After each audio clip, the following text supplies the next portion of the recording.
कैलाशपति शिव शंकर, तुम हो भोले दया के सागर।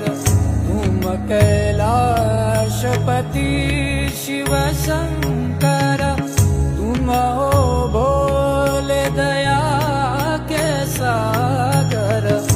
दूर करो सब दुख हमारे, दूर करो सब दुख हमारे।